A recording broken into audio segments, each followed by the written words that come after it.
Olá, tudo bem com vocês? Tem coisas incríveis acontecendo na minha vida e eu queria dividir com vocês essas histórias. Vocês sabem que eu gosto de contar uma história, né? Eu não resisto. Quando uma coisa me marca, eu quero dividir com o mundo, quero dividir com vocês.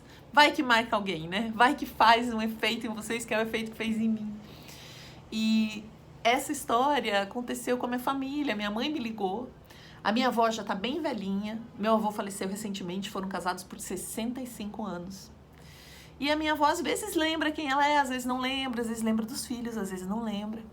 E ontem minha mãe estava cuidando dela e ela olhou para minha mãe e disse assim: que hora minha mãe vai vir me buscar?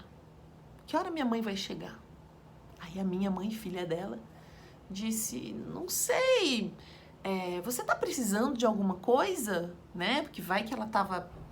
Aí a minha avó disse: não tô precisando de nada, queria falar com ela. Aí minha mãe: como assim, né? O que você queria dizer pra ela? Você falaria alguma coisa?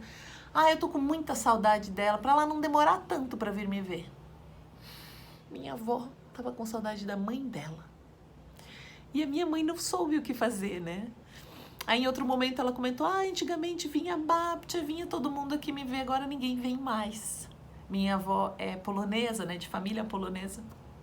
Então ela tava falando, né, que lembrando de todo mundo, sentindo saudades.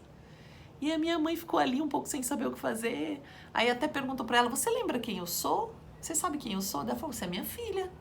E ele: você sabe quem é? É meu filho. Aí a minha mãe ficou mais confusa ainda, porque ela achou que ela tava nesses momentos em que às vezes ela tem outra idade, às vezes ela ainda não tem filhas, né? Ela vai misturando um pouco isso na cabeça dela, mas ela tava consciente, ela tava reconhecendo a minha mãe, tava reconhecendo o filho e ainda assim tava com saudade da mãe dela e esperando a mãe dela vir buscá-la. E isso deixou a minha mãe muito comovida, né? Perceber que a mãe dela sentia falta da avó da minha mãe, né? Da sua própria mãe.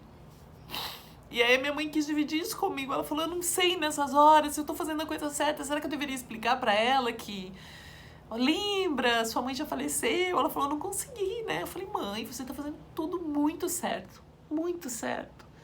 Porque a vida é um mistério realmente. Não tem como a gente saber o que ela tá pensando. Você tá fazendo o melhor papel possível, né? A gente esquece que a vida é misteriosa, que a gente não sabe. Que a gente não sabe o que vai acontecer. A gente não sabe o que o outro tá sentindo.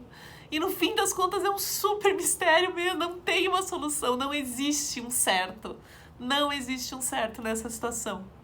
E daí no final da ligação, aí eu tava com uma amiga, com o filho dessa amiga, mostrei o filho, a gente conversou, descontraiu. E no fim da ligação a minha mãe perguntou pra mim, ela disse: e se eu estiver bem velhinha e estiver com saudade da minha mãe? Se eu perguntar onde é que tá minha mãe, o que você vai me responder? Eu falei: eu vou te abraçar forte, mãe, e vou dizer que ela já já chega. Pelo jeito essa é uma saudade que não vai passar nunca, né? Mesmo que você tenha 90 anos, você vai sentir falta da sua mãe. E hoje é um dia muito especial, porque daí na sequência, logo depois disso, eu recebi um telefonema. Uma mensagem de uma amiga.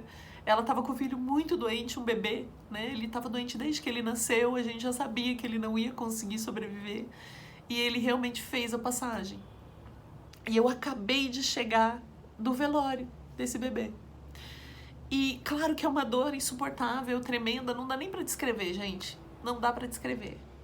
Mas também é uma celebração. Porque ele esteve aqui e ele mudou a vida de todo mundo. Mudou a minha vida, meu senso de prioridade. O que é uma prioridade, gente, na sua vida? O que é um problema? A gente faz os problemas ficarem tão grandiosos, né? Eu sou uma pessoa bastante exigente comigo, com os outros, é uma coisa que eu sempre trabalho. O que é importante pra você? Acompanhar a trajetória dessa minha amiga, a trajetória dessa criança que veio pra mudar tudo, né? E por um lado eu estava feliz porque eu estava conhecendo. Como é uma criança que ficou muito doente o tempo todo, eu nunca pude vê-lo, né? Eu nunca pude dar um oi. Não dava para visitar, era muito rara a possibilidade de visita. E aí iam os avós, os parentes mais próximos. Então, ao mesmo tempo eu estava podendo conhecer esse ser humano tão pequenininho que mudou a minha vida, o meu senso de prioridade. Então eu só posso agradecer a vida porque ela é maluca. Ela é totalmente diferente do que a gente planeja. Ela é totalmente diferente. E são os nossos afetos que vão guiar isso. É o nosso coração que vai guiar isso. É uma mãe cuidando de um filho recém-nascido. É a minha mãe cuidando da mãe dela. Sou eu cuidando da minha mãe. O afeto e o cuidado são prioridades. Então abraça todo mundo muito, vamos celebrar muito, todo mundo que vier, todo mundo que partir, porque fez diferença. A gente só sente se é algo que fez uma diferença grande na nossa vida. E não precisa ser alguém do seu relacionamento mais íntimo, sabe? É uma história que você escuta. Nossa, eu ouvi essa semana. Eu sei que os vídeos estão ficando longos, gente, mas eu não tenho capacidade de resumir essas coisas num tweet. É geracional. Eu tenho mais de 30, não sei fazer as coisas em 2 linhas. Eu preciso contar uma história. E essa semana eu dei um curso na Fundação Dom Cabral, lá em Belo Horizonte. E depois do meu curso, teve uma palestra do bombeiro Pedro, que cuidou da operação de Brumadinho, né? Que cuida ainda, porque ela não acabou. Eles ainda estão no resgate das vítimas. E ele contou algumas histórias, e uma das histórias que me marcou, ele disse que uma das pessoas que estava lá, né, que perdeu um parente, foi uma mãe que estava atrás de um filho que ficou desaparecido dentro dessa tragédia, uma tragédia terrível, né? E essa mulher já tinha perdido 2 filhos. Um foi assassinado e um de uma doença grave, né? O Pedro conta essa história na palestra dele, talvez vocês já tenham visto algum vídeo dele contando, mas me marcou muito porque ele disse que eticamente ele não poderia fazer o que ele fez com essa mãe, mas ele não conseguiu. Porque um resgate, um trabalho desses não é sobre números, não é sobre resgate, não é sobre, é sobre gente, né? É sobre sentimento, é sobre afeto. Ele pegou na mão dessa mãe e ele falou: eu vou encontrar o seu filho. E ele ia encontrar o filho morto dela. Porque ter sucesso era encontrar um corpo, porque naquela altura eles sabiam que eles não iam encontrar ninguém com vida. A velocidade, o peso daquela lama arrastou caminhões, equipamentos que tinham toneladas por quilômetros. Tipo, um trator de 1 tonelada foi arrastado por 7 quilômetros. Imagina um corpo humano. Ele sabia que ele não ia encontrar. E a mãe também sabia. Então o sucesso dele não era encontrar a pessoa viva, era devolver um corpo para uma mãe poder velar. E aí ele se comprometeu e ele sabia que isso era quase antiético, mas ele não conseguiu fazer outra coisa. E aí o tempo passou, eles conversam com as famílias o tempo todo, todos os meses eles ligam, eles dão satisfação. É um trabalho muito impressionante, assim. Se vocês puderem pesquisar, vocês vão ver o que é esse trabalho, o que é esse trabalho de resgate. E aí, 9 meses depois dessa situação, ele ligou para ela. Eles encontraram o corpo do filho dela. Ele falava com ela sempre, mas disse que nesse dia ela já atendeu chorando. Ele mostrou a reportagem, né? 9 meses depois eles conseguiram encontrar o corpo desse filho para essa mãe poder chorar. Uma mãe que já tinha perdido 2 filhos. Então, quando você achar que você tá com um problema, ele é importante. Todos os problemas pequenos são importantes, porque eles têm um tamanho que tem para aquela pessoa. Mas tem pessoas vivendo coisas muito, muito grandes por aí. Muito, muito grandes. Vamos se conectar com isso quando a gente não souber para onde ir. Quando você não souber para onde ir, vai ajudar alguém. As pessoas te dão o caminho. O ser humano te dá o caminho. Quando você se coloca à disposição dos outros, esse caminho se abre para você. Você vai saber o que fazer. Quando eu não sei o que fazer, eu vou ajudar alguém.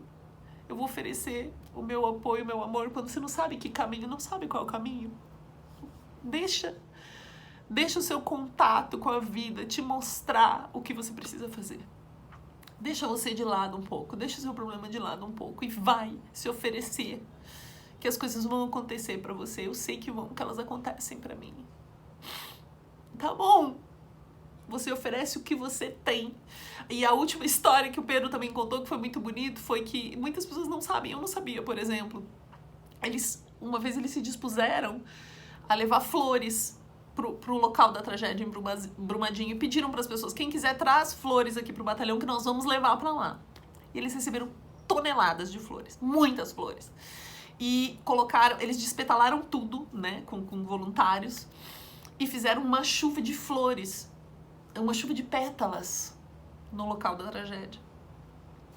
Foram acho que 9 helicópteros, um negócio gigante assim, ele falou, era chocante, não sei quantos helicópteros cheios de flores, derramando flores. Mas o mais interessante que ele conta também na palestra foi que uma senhora chegou lá e ela disse assim, uma senhora muito humilde, muito pobre mesmo.